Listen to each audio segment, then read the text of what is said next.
Hoy en día, en nuestra sociedad, dentro de la ciencia, existe algo llamado comunidades científicas, pero ¿qué hay dentro de estas dichas comunidades y qué papel importante juegan estas dentro de nuestra sociedad? Pues bien, para responder estas cuestiones hay que remontarnos en el pasado y explicar todo esto, empezando por Antecedentes históricos de las comunidades científicas. Anteriormente se le conocían como parlamentos de científicos. Estos presentaban ciertas características. Las sesiones se celebraban en lenguas vernáculas. Las ponencias no tenían que formar parte de un gran esquema de pensamiento. Bastaba con que fueran interesantes, inusuales o novedosas. Los límites quedaban difuminados entre la ciencia y la tecnología, entre lo profesional y lo propio de un aficionado. De esta nueva mecánica de intercambio de información, nació un nuevo y más amplio concepto de ciencia. Precisaban de un nuevo tipo de hombre de Estado o político científico con capacidad para estimular, engatusar y conciliar. Uno de los principales personajes a destacar es Marín Mersenne. Su espíritu se hallaba encarnado en varios personajes. En 1635, el cardenal Richelieu propició la incorporación a la Academia Francesa de un grupo informal de literatos. Por otra parte, el millonario parisiense de Montmartre organizó una academia donde sus miembros se reunían en su mansión para ventilar sus preocupaciones científicas. La Constitución de la Academia de Montmartre de 1657 declaraba: el propósito de las conferencias será que la compañía se planteará siempre el mayor conocimiento de las obras de Dios y la mejora de las condiciones de vida en las artes y la ciencia encaminadas a su fomento. Mersenne importaba libros de Inglaterra y proporcionaba libros franceses a los científicos ingleses. Y allí inspiró otro parlamento de científicos más formal, la Royal Society. Henry Oldenburg organizó un nuevo parlamento de científicos especialmente productivo. La compañía ya no se limitaba a los eminentes y respetables residentes de una capital, se convirtió en un colegio invisible. Por otra parte, observó que los naturalistas franceses son más discursivos que activos o experimentales. El proverbio italiano era cierto, las palabras son femeninas, los hechos masculinos. Regresó a Inglaterra, donde comenzó a soñar con una comunidad científica más masculina. Esta academia se componía de hombres muy eruditos con extraordinarios conocimientos de matemáticas y ciencias experimentales. En esta época las cartas eran ya una forma corriente de comunicación entre los científicos. Deseaban tener corresponsales en otros centros de formación intelectual, con el fin de mantenerse al tanto de los nuevos descubrimientos e invenciones. Pocos eran los que podían hacerlo por sus propios medios, y los que podían corrían un gran riesgo. Utilizaba todos los medios posibles para abrir canales de comunicación científica entre Londres, el resto de la nación y el mundo. La carta durante siglos siguió siendo el vehículo de comunicación a larga distancia más rápido, seguro y barato. El 6 de marzo de 1665 abrió una nueva era científica al publicar el primer número de las Actas Filosóficas, relato de los actuales proyectos, estudios y trabajos de los eruditos de muchas partes importantes del mundo. La Royal Society era una asociación de pioneros. Cuando la ciencia todavía estaba unida a la religión, la novedad llevaba el estigma de la heterodoxia. La mejor traducción del lema de la Royal Society es: no creas nada de lo que te digan, compruébalo con tus propios ojos. El nuevo lenguaje intentaba conseguir exactitud y, a ser posible, internacional. Su objetivo era el conocimiento puro de las cosas. Exigió de todos los miembros un modo de hablar directo, desprovisto de fiorituras y natural, expresiones positivas, significados claros. Aproximar todas las cosas en la medida de lo posible a la sencillez de las matemáticas, prefiriendo el lenguaje de los artesanos, aldeanos y comerciantes al de los sabios y eruditos. Se habían comprometido con Spratt a reproducir ante sus propios ojos todo experimento del que tuvieran noticia. Para que una experiencia pudiese ser considerada un experimento, debía ser posible su repetición.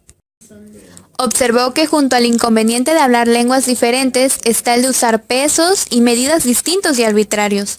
Un lenguaje matemático internacional que fuera útil para que los científicos confirmaran los experimentos de los demás habría de incluir un modo adecuado de expresar y dividir las unidades fraccionarias más pequeñas. Por otra parte, los franceses emprendieron solos la tarea recomendando que las unidades nuevas se basaran en los decimales. La ciencia moderna. Aquí, los instrumentos científicos modernos estaban transformando el antiguo mundo aristotélico de cualidades en un nuevo mundo baconiano de cantidades. Los nuevos instrumentos también transformaban las experiencias únicas en experimentos repetibles. Instrumentos que habían nacido como herramientas de observación se convirtieron en herramientas de medición y luego en aparatos de experimentación.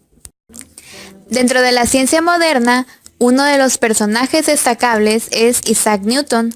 Sin señalar la causa de la gravitación universal, demostró que el sistema del mundo está basado en las leyes de esta gravitación.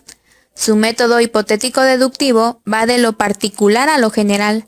Su vía matemática fue un camino de descubrimiento, de humildad, porque era tanto un método de autodisciplina como un instrumento de exploración.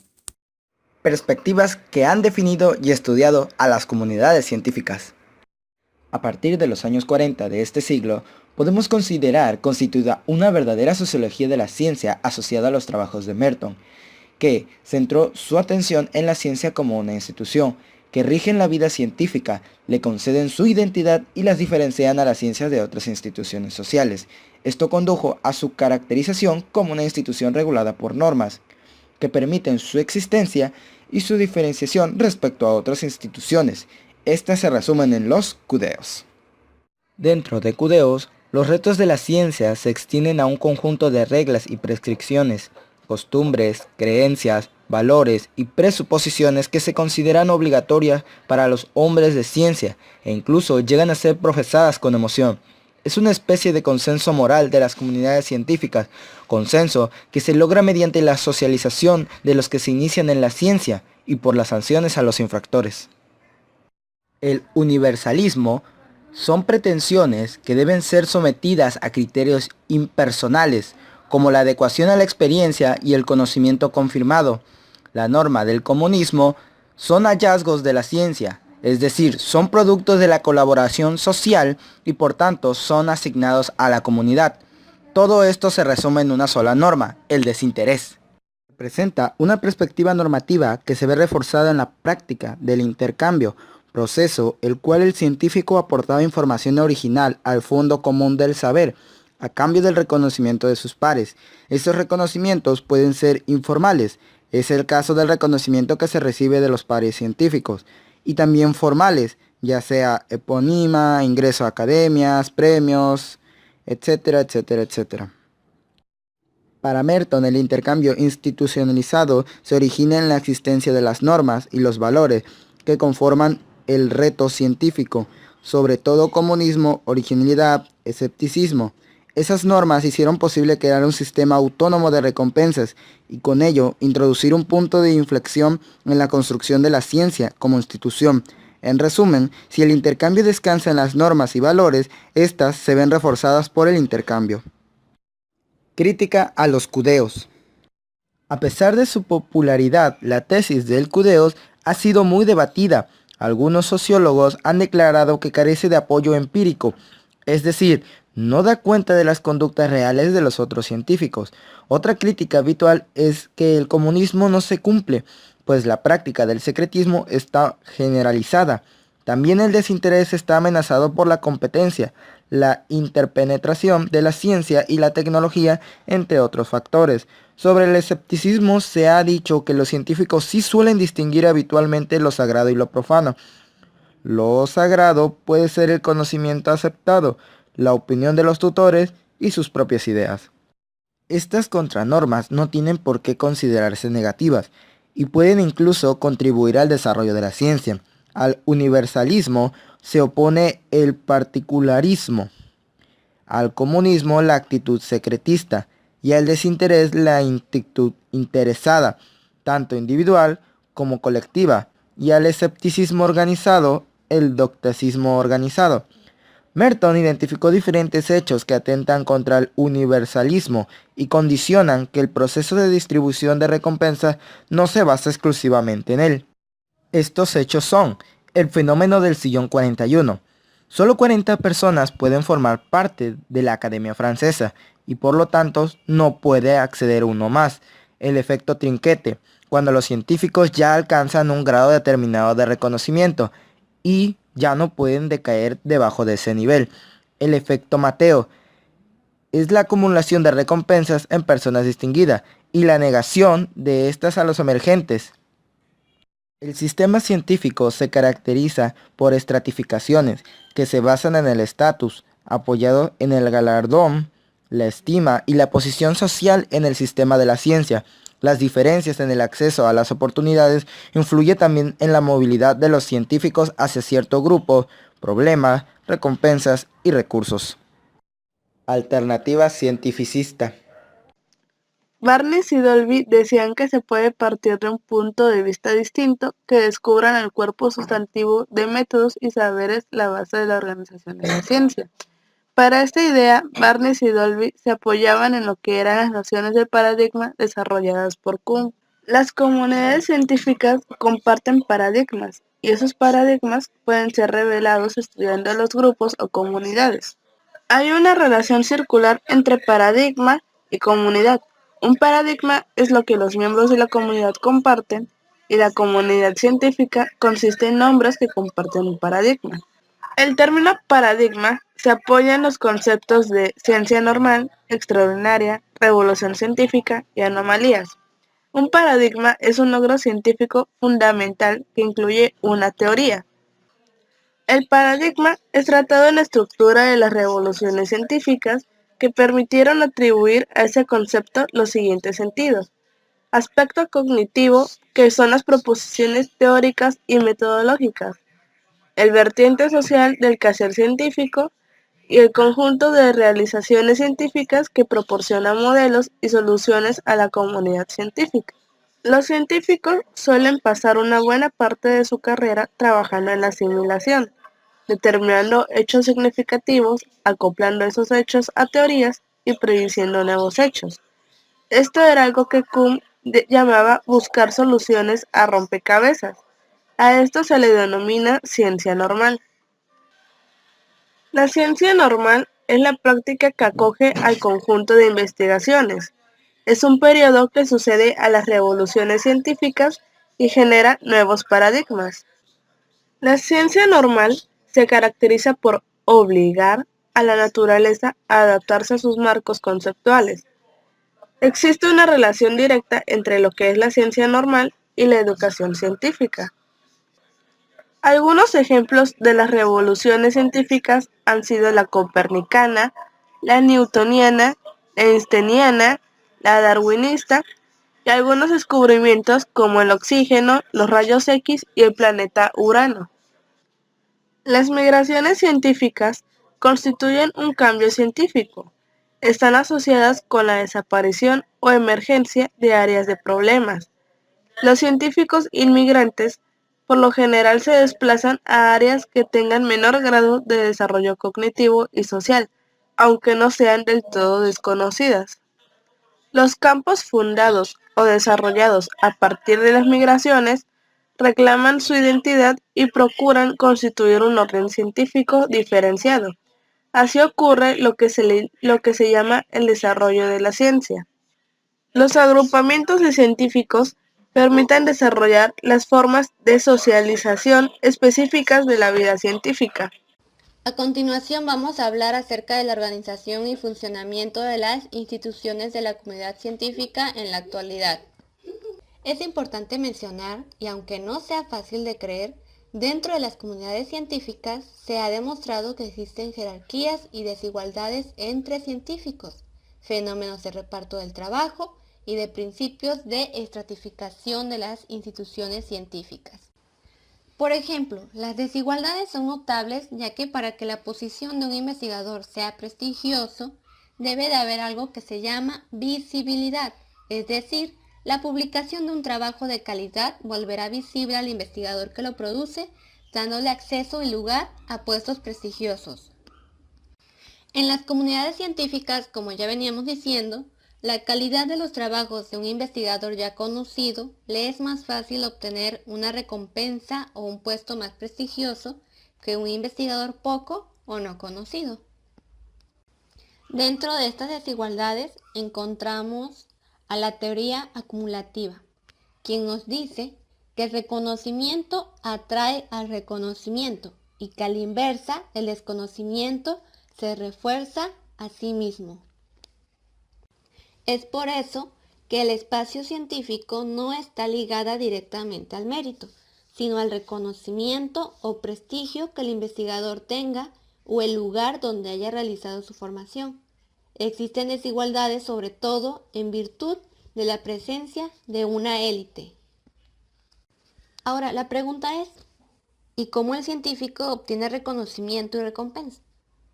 Esto es fácil, ya que eso depende de su posición institucional, del prestigio de los lugares que frecuenta y de las revistas en las que publican sus artículos. Y así de fácil obtienen reconocimiento y recompensa. Además de prestigio, reconocimiento y desconocimiento, existen otros factores extracientíficos, tales como el sexo, la nacionalidad, el origen social, la edad y el origen étnico. Dentro de los factores extracientíficos existen desigualdades en contra de las investigadoras de sexo femenino. Estas ocupan un puesto menos prestigioso, tienden a ser olvidadas en la historia de los descubrimientos, relatos de invención o recompensas. El papel de la mujer en el espacio científico se ha minimizado. Tiende por origen un nivel más débil de productividad. La carrera científica es percibida desde un punto de vista cultural como una profesión no apropiada para mujeres, ya que piensan que son menos competentes que los hombres. La comunidad científica trabaja de manera más formal en espacios adecuados para la realización de sus investigaciones, con científicos que se dedican a los diferentes tipos de investigación de acuerdo a las disciplinas en las que se desenvuelven. En la investigación científica no se impone un modo de organización único, ya que la infraestructura tampoco es la misma. Cabe mencionar que cada disciplina presenta un modo de organización distinto. Por ejemplo, algunos están estructurados de manera mecánica, orgánica y otros de manera más permeable, cada uno de acuerdo a su tipo de especificidad disciplinaria. Cabe mencionar que no es solo la disciplina de investigación o el objeto de la investigación quienes determinan la organización, sino los intereses y los recursos de los individuos que lo integran. Es por ello que no existe una sola manera de organizar bien la investigación. También la productividad de un individuo depende del contexto en el que está ubicado y así poderse valorar explícitamente la productividad o en la unidad de fuerte cohesión, dando como resultados extraer algunas lecciones de política científica sobre el tamaño de los laboratorios sobre la clase jerárquica. ¿Qué son las estructuras informales? Son un universo que engloba numerosos investigadores externos e interlocutores que no son científicos, así como industriales, políticos, administradores, financistas, etc.